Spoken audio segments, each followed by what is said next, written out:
This is SelfWork, and I'm Dr. Margaret Rutherford. At SelfWork, we'll discuss psychological and emotional issues common in today's world and what to do about them. I'm Dr. Margaret, and SelfWork is a podcast dedicated to you taking just a few minutes today for your own self-work. Hello and welcome to SelfWork. I'm Dr. Margaret Rutherford. I'm a clinical psychologist, and boy, do we have a wonderful interview for you today. Sometimes meeting someone is just meant to be. I felt that way about my best friend. I felt that way about my husband. And I felt that way when I first exchanged emails with John Summers Flanagan. He's the real thing, a great guy, easygoing, smart, supportive, humble. And his book, Suicide Assessment and Treatment Planning, a Strengths-Based Approach, is a must read for mental health clinicians. And I don't say that often, maybe even rarely, but in my opinion, it's a must read. I know not all of you are mental health clinicians, but this is a really great book. He's focused on talking about suicide with his clients or just people in a way that I'd actually done as I learned through the years that the way I'd been taught in graduate school didn't work. For example, making a suicide contract. I talked in last week's episode about my own thoughts of how important it is to normalize the fact that many people have suicidal thoughts. Many people, whether or not they're diagnosed with a mental illness, go through times when there's just no light at the end of the tunnel, or they can't see one in that moment or that day or that week. These people need connection, they need support, they need acceptance of where they are. But even if you're not a mental health clinician, John's ideas, his very specific ideas and structure of how to talk to someone about thoughts and fantasies of suicide or just dying in general may help you. Because as I said last week, you might be that one person who someone risks talking to. John would be quick to say that he and his wife Rita have worked together on this book and they're a team. And so they are co-authors. And they've included other suicide researchers as well in their teachings. So you're about to hear information that I know you're going to find inspirational, helpful, and vital. In my opinion, with the suicide rates growing as exponentially as they have, we all need to know how to reach out to someone who may reveal to us that they have those dark thoughts. And we need to not judge, not be scared, not be frightened, but know that we can offer support not for the act of suicide, but for talking, conversation about having those feelings. It's been well proven that talking about suicidal feelings does not increase suicide's likelihood. It simply does not. So I hope you'll listen in today. And of course, if you yourself are suicidal, we have the international suicide prevention hotlines available to you. First, let's hear from one of our sponsors who makes SelfWork possible, Athletic Greens.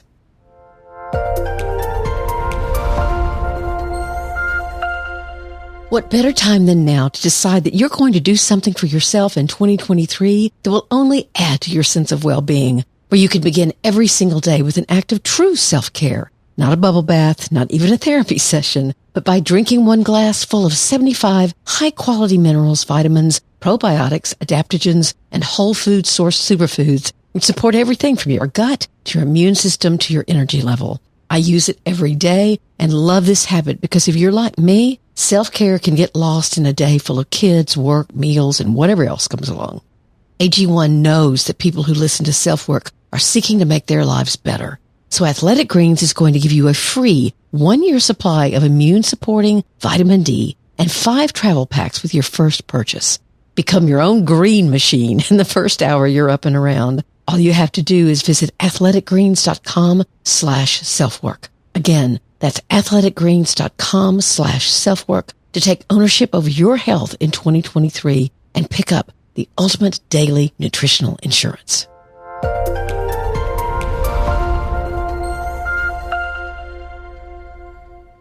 And now, here's my interview with John Summers Flanagan.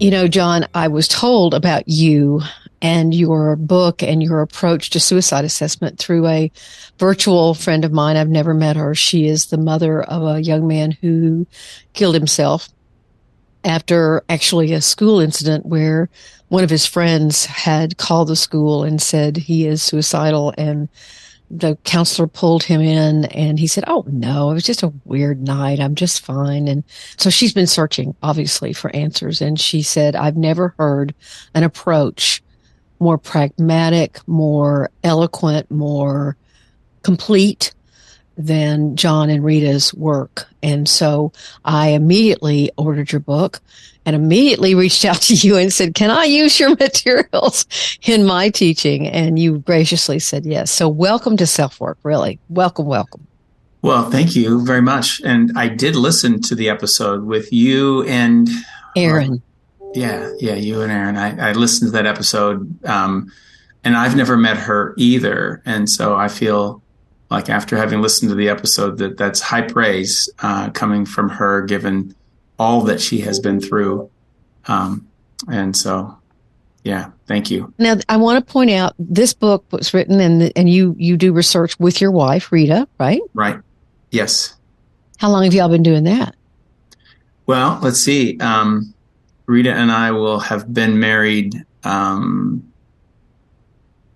It's always a math problem. I have to think about it. But 37 years in December. Oh, okay, great. And so we've been working together, but both obviously as partners in the family, but also we have common interests in psychology and counseling. And so it's great. We get along well. Every once in a while, the first line, if in the first draft, usually Rita thinks that whatever I've written needs a lot of editing. And so we go back and forth, and it's good. It's good for growth, and it's good for collaboration. Now, are both of you also therapists? I mean, do you see clients, or do you both teach, or what's the deal there? And you're in Montana, is that right? Yes, we're in Montana. I teach at the University of Montana in the Department of Counseling. Rita previously taught in the Department of Counseling here at the University of Montana, but she retired about 6 years ago. And so she's not doing a lot of psychotherapy or counseling right now. So let me ask you a question. What is the most common mistake you think mental health clinicians are making when they are assessing or trying to assess suicide? I think I would try to capture that as more of an attitude as opposed to something that's a concrete strategy, although I have some critiques of the common strategies that we use. But one of the messages I try to give our students in the counseling program is we should have an attitude not of fear, not of dread, but really we should look forward to the possibility that our clients or people we know would share with us about some suicidal thoughts. Because if we don't know, then we can't help. Right. And so in some ways, I think having that attitude of acceptance, of normalizing it and saying it's not unusual for people to have thoughts and feelings about suicide. Not at all. It usually represents possibly depression, certainly distress, and important things to talk about. And so I think I would try to get clinicians and also just everyone, school counselors, parents, families, just to not dread it, not be afraid of it, to say, oh, this is a communication of distress. And I want people to be comfortable enough with me to share their distress. And so I think I would just say, let's begin there and welcome the sharing of distress. Yes, it's not something that you hear it and then you go into panic mode about, what should I do next? And am I going to be sued if I don't do the right thing? And all this kind of thing. So I really picked that up from the book, that it is a good sign frequently. I would say probably 100% of the time when someone reveals to you this kind of thing. I've also done a lot of research in destructive perfectionism, and I know that often those people wouldn't even tell you that they were tired, much less would they struggle to tell you, would they open up about suicidal thinking. And that's another reason why I was just so excited about your approach, because that sense of normalizing it, that sense of giving people an emotional space that's nice and safe, and that where we can talk about anything kind of thing, is, I think those people would warm much more readily to this kind of conversation rather than, I mean, I've had my own patients say, well, if I tell you something, are you going to call the police? And, and I said, well, I can't guarantee anything, but I never have at this point in 30 years of work. So, there's a sense of sometimes dread that the therapist has to hear about it, but also a lot of confusion about what you'll do, or the patient is confused about what you'll do with the information. Absolutely. You make a great point.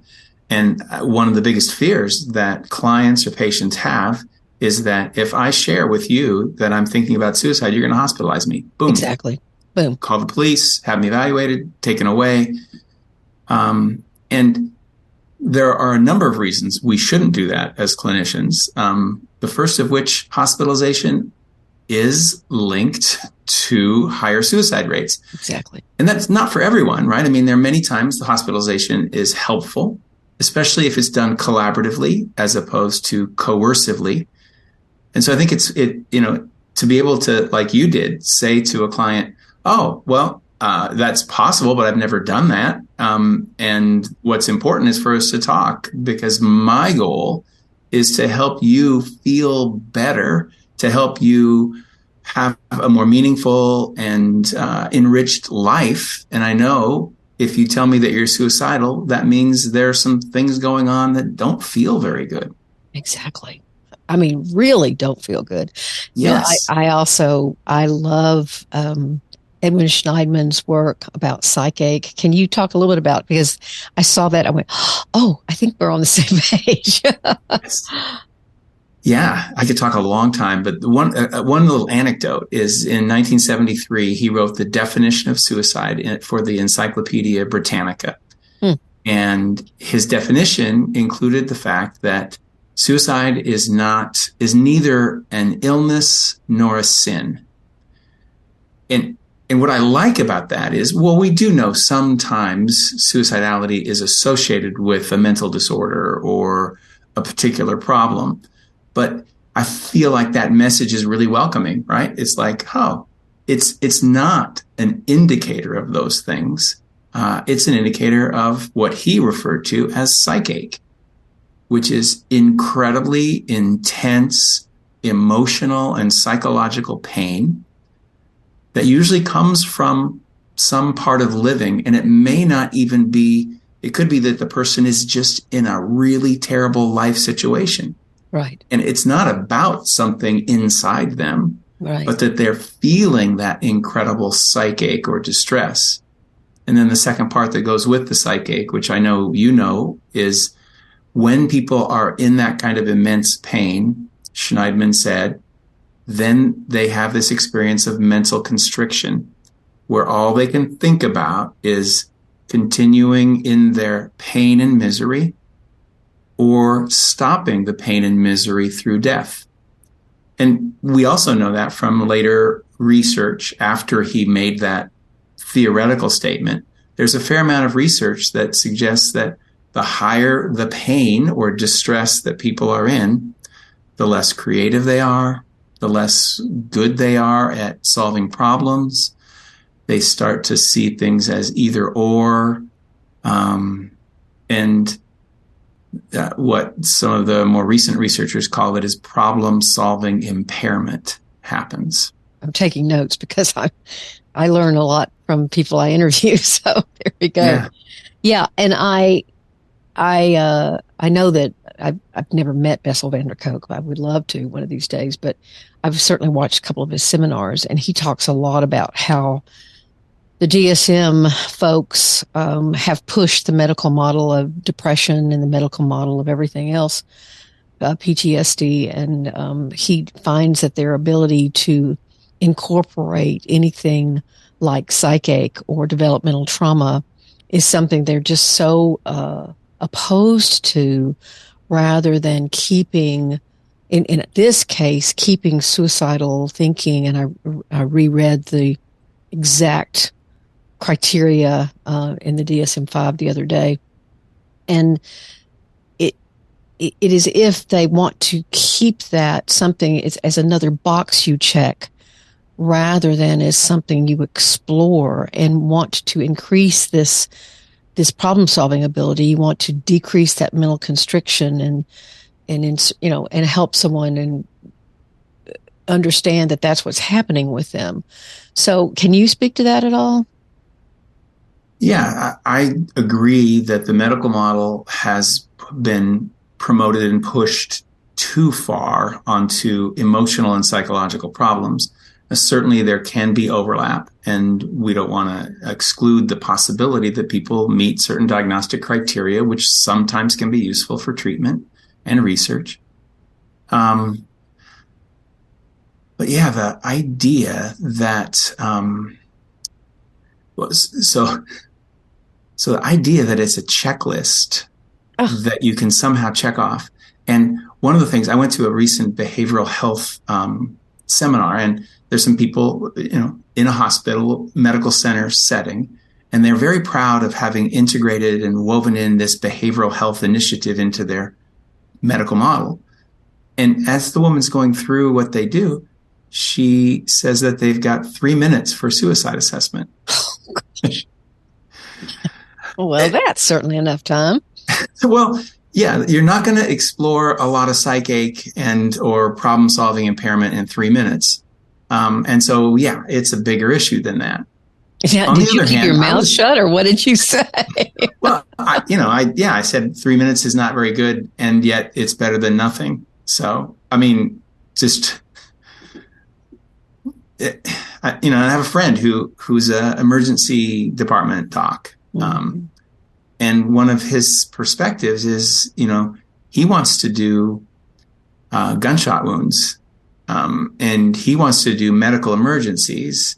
And he says, now we have to ask about suicide. And he says, it's terrible. Like, I'll have people talk to me for an hour about their suicidal thoughts. And I'm like, I can't stand this. Yeah. Which is, to me, it speaks to, well, we need mental health clinicians in the emergency room, in the emergency department, to field those people with those issues and to treat it much more sensitively than my friend, whom I would love to have him, if I had a gunshot wound, be the person who takes care of me. But if I'm suicidal, not a great fit. He wouldn't be your choice. I mean, I'm sitting here imagining someone talking to me about their gunshot wound. I'm like, wait, I don't know. It goes in, it hopefully comes out. I mean, I don't know anything about it. Yeah, right. Yeah, something must happen in there. I don't. Yeah. Yeah. Do I? I don't think you want me to cut you open, but you're right. Well, okay. So let's move into some of the particulars of the book, or one of the teachings. By the way, the book's name is Suicide Assessment and Treatment Planning: A Strengths-Based Approach. And strengths-based approach. And this is the book, because this will eventually, hopefully, be on YouTube. And so you talk a lot about teaching emotional regulation. Or if you want to go somewhere else, we can go somewhere else. But I thought that might be an interesting thing for SelfWork listeners. What are you encouraging mental health clinicians to? How are you trying to encourage them to work with their clients toward understanding and learning how to emotionally regulate? Emotions are a big topic. It's a central part of who we are, and yet I think it is one of the most puzzling parts of being human, and it's one of the things that many of us struggle with. Right? Mm-hmm. And emotional dysregulation, of course, is associated with suicidality. And if you look at some of the work of Marsha Linehan in dialectical behavior therapy, she has some pretty clear protocols to help people with distress tolerance, emotional regulation, and really advocates some mindfulness sorts of approaches to help people to get a little distance from their emotions so that they have a chance to think and handle those emotionally disturbing states more constructively. Emotional dysregulation means you have emotions that you don't know how to handle. They govern you. Would you agree with me that that's a working definition of emotional dysregulation? Yes, and that they feel out of control. Right. And they often feel mysterious and puzzling. And like you said, they seem to govern us as opposed to us feeling in control of them. Yes. And you see, you used distress tolerance. Again, that's a term that we use in psychology, but my definition of that would be, I don't like being sad or I don't like being angry, but I can feel that and not try to escape it. I can just be with it. I can just realize that's how I feel and let myself feel it. Yes. And in some ways, that's super important because what you're describing is you're honoring the emotion. You're honoring right. the feeling. Let's say we've been in a long-term relationship. We break up. Probably both of us feel tremendously sad, and the emotions, they get triggered. Like when, I hear someone else named Margaret, or when I pass by someone who reminds me of you, or I go to a restaurant where we went, and I get triggered. And triggering is like, having just my emotions are boom, suddenly they're big. Yeah. And I feel really sad. And I think I might just start crying in the restaurant. Right. And I have done that, by the way. Yeah. Right. And what you're saying is one of the emotionally regulating things, or like we call it, distress tolerance. And that means that I feel that rush of big and disturbing emotions, but I'm able to tolerate it. I'm able to deal with it. I'm able to sit with it and maybe try to understand the meaning of it. What I have a lot of clients struggle with is the fact that when they feel that way, they feel like they will say to me, but I think I'm getting worse. I think that this is the way. Let's say you got a divorce and then all of a sudden 3 months later, you've been doing pretty well. And then you get hit with this wave of sadness or being pissed off, or, you realize how many, financially what your system, things are going to be like for you. You get much more worried. And there's this sense of, this feeling is taking me all the way back to when this first happened, like a magnet pulling you backward kind of. And one of the things that I try to help people understand is our feelings come in waves. They come in things and it is not a relapse. It's not a worsening. It is just the nature of tolerating difficult feelings that you're going to get. And suicidal ideation, suicidal thinking is one of those. Right. You'll think, oh, I have this licked. And then if you have the tendency towards suicidal thinking, I'm a kind of a plain spoken kind of person. I'll say it's kind of like a gum on a wheel. If the wheel keeps going around, you're going to find the piece of gum again. And it's, you identify it better, or maybe more quickly. And then you say, but why am I feeling this way again? And it's going back and talking about it and trying to say what could have possibly triggered you. Mm-hmm. And I like a lot of what you're saying about like emotions come in waves. I mean, that normalizes it, right? So that when the wave comes, the person doesn't feel like, oh yeah, I'm getting worse or I'm going crazy. People will have funny thoughts about emotions because, again, like you said, they might feel pretty good for a couple of months. And that's one of the reasons we have a disorder called post-traumatic stress disorder. Exactly. It's like you might be doing okay for a while, but then boom, suddenly several months afterwards, you start to get hit emotionally.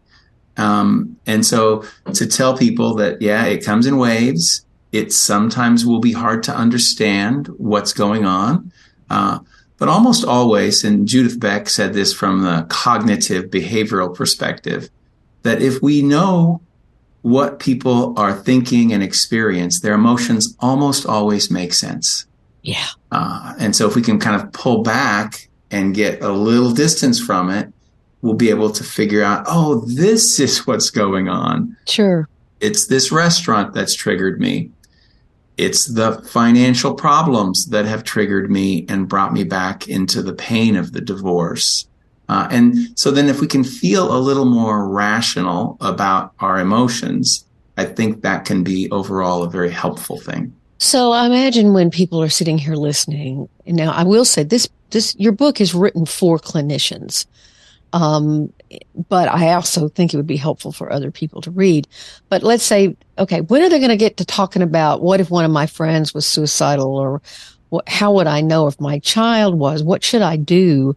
What are the signs? You list some that are in a very complete manner. What I have stressed to my listeners is that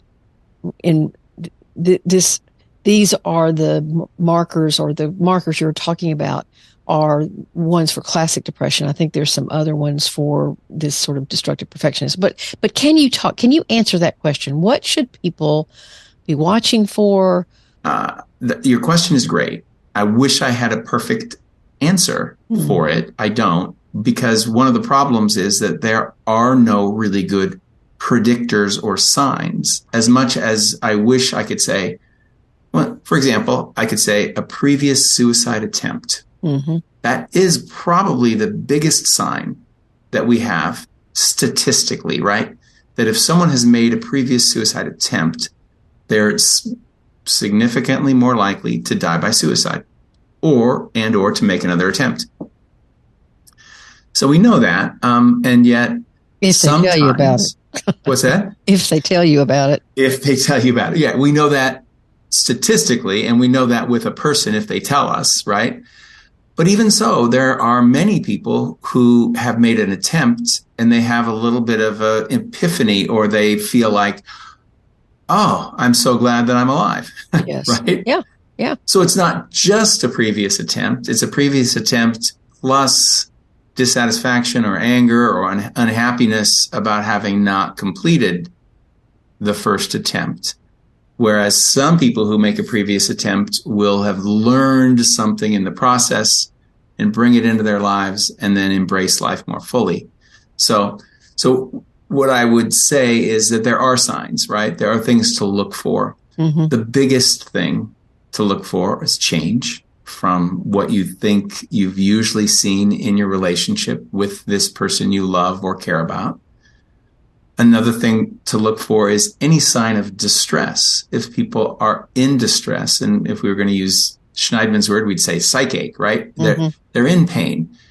Now, different things cause pain for different people, right? For some athletes, an injury can completely overwhelm them. Right. And bring on lots of suicidal thoughts.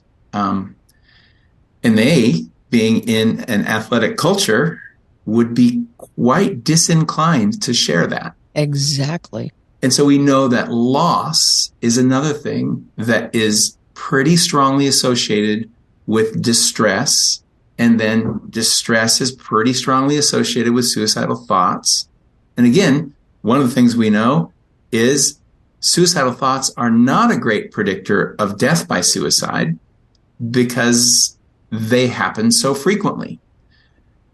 Which is something I don't think people realize. Right. They don't realize how much people think about killing themselves. Yes. I just think that there is a gross misunderstanding or ignorance of that.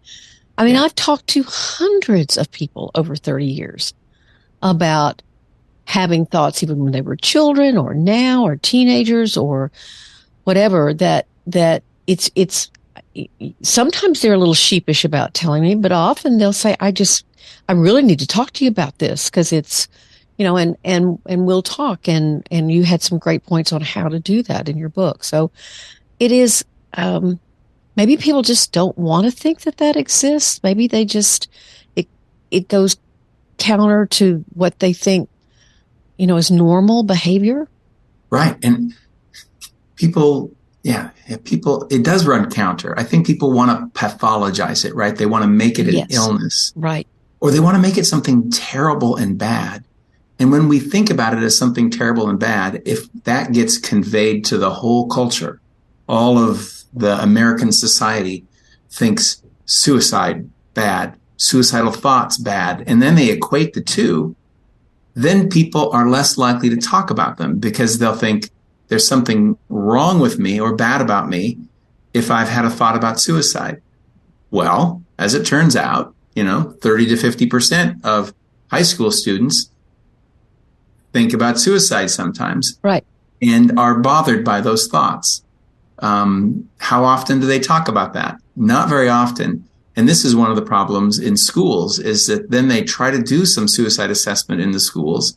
And if the student admits to suicidal thoughts, they've got this really rigorous protocol. Right. And that's just not a good fit for everybody. And so one of the things that we know, there are programs in our Montana schools, and we have very high rates of suicide in Montana. And so we've got these programs where the students are filling out these questionnaires. And on the questionnaires, hardly anyone, the questionnaires that the school counselors and the school psychologists get, hardly anyone admits to suicide because they know what's going to happen if they do. On the anonymous questionnaires, we got really large numbers. Yeah. Bukus. Yeah. Wow. Yeah. And so I think that students in schools, as well as adults, it's a little bit back to what you had said about the fear that people have that if they share the thought, there will be some kind of coercive medical action. Right. That takes place. Right. My wife actually came up with the idea that we want to implement to complement. We don't want to take away suicide screening in the schools, but to complement it, we want to have some happiness screenings where if the kids score low, what we would do is we bring them in and say, "Hey, you've scored low on the happiness thing. We've got a number of that activities." idea. Come at it the whole different direction. Yes, exactly. And a low score is going to get you into a fun group. It's going to get you into some activities. It's going to, get you someone to talk to about how to make life feel a little bit better, how to do things that feel meaningful to you and your soul, different things like that. That's a fantastic idea. Yeah. Yeah. And I'm not saying we shouldn't do suicide screening, even though there's not much good research on doing it. But I do think we should complement it in this specific idea is not in our book, but it kind of comes from it because, as you might remember, we recommend don't just ask about suicide. Ask about what's meaningful. Ask about what brings your mood up. Exactly. That's the strengths-based approach of it, is that you want to pull, you want to make sure you talk also about what gets you out of that mood, or to use Job's question of if something magical could happen that would take this away, what would it be? And it gives you this idea of my patients know that I have this therapeutic magic wand that I keep in my desk drawer. And I'll say, if I could get that out and hand it to you, what would magically happen that you would feel better, or that some of this thinking would evaporate or vanish, at least temporarily, maybe. And the answer is something that gives you so many clues to who they are and what matters to them and what would literally be a saving grace to them. Yeah. And so this leads to another thing that friends, family, loved ones can ask. And of course, I love David Jobs's question of that one thing that would make all your suicidal thoughts go away. It's a great question. Another one that I have found that I was working with a Alaskan Native Yupik 18-year-old young woman.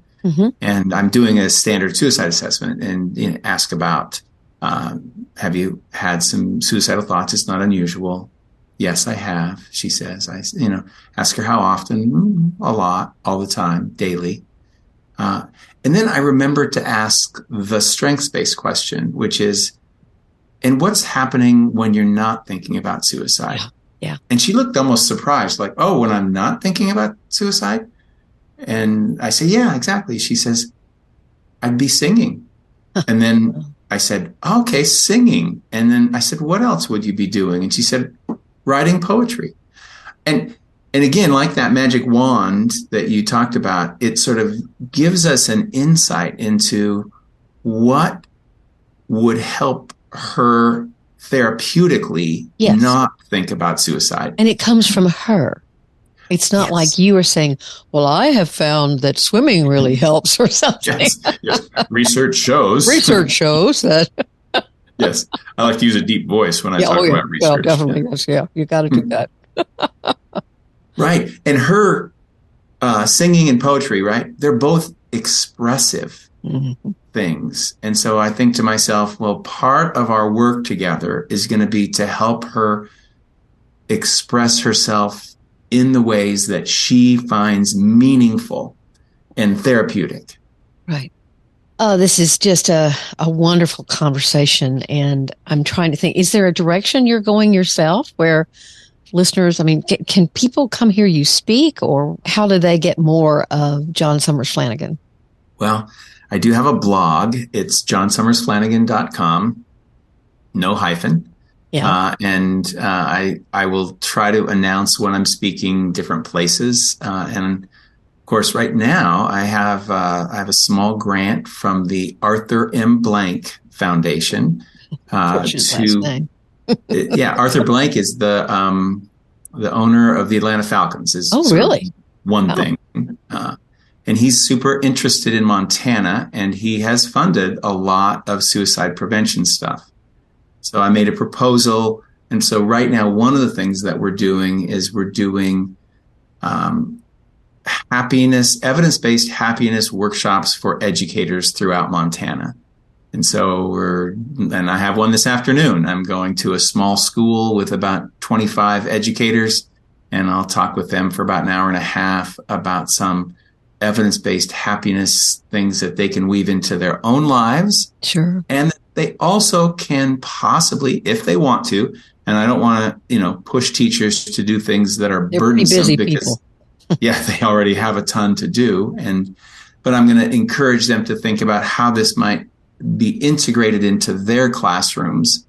And so it's a very fun project because, and this came out of Rita and I discovering that, I'd been doing these full day long professional trainings for the assessment and treatment of suicide. And they're long, hard days. And so we decided, let's weave in some of the evidence-based happiness literature. And by evidence-based, I mean there's some science to support these specific activities. They're not going to just make you be all giggly and happy all the time, but they're really ideas about how to lead a meaningful life, which we see as helping address suicide in a preventative way. This is wonderful. So it's johnsummersflanagan.com. And people can read your information there, or look to see where you're going to speak. And maybe if you're up in Montana, you're going to be very lucky because you're closer. Yeah. And I do end up other places. I was just in Eastern Michigan this last weekend to do a talk on what's called Tough Kids, Cool Counseling, which is another book that we have that is for practitioners. So it was all practitioners. We also have the MontanaHappinessProject.com, which is our little LLC that Rita and I created. And the mission of that is to work with nonprofits, to work with government agencies, to work with corporations collaboratively to help increase happiness and reduce suicide. So I love coming at it the other way. I just think that's brilliant. I do think it's got some good traction because there's so much focus on negativity, right? So much focus on, and I like to ask this question when I'm doing workshops, what's wrong with you? Yes, exactly. So much focus on that. And certainly we all need to look at what's wrong with us sometimes. But if we get too preoccupied with that, we miss, well, what's right with you, Margaret? Exactly. What's feeling right in your life and in your heart and in your relationships and in your spirituality or whatever it is. And so I'm I'm so happy to be here with you, but also I'm so happy that you're doing the work that you're doing to help educate people about living better lives. Thank you. I love doing self-work. And so having you on has been a really special treat. So thank you very much. Thank you.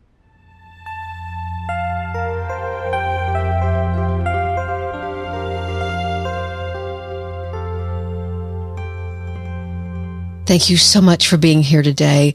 Your presence here at SelfWork every week and your growing numbers shows me that there is just such an interest and a need for this kind of podcast that offers information about current mental health issues, depression, PTSD, anxiety, and even suicidal thinking.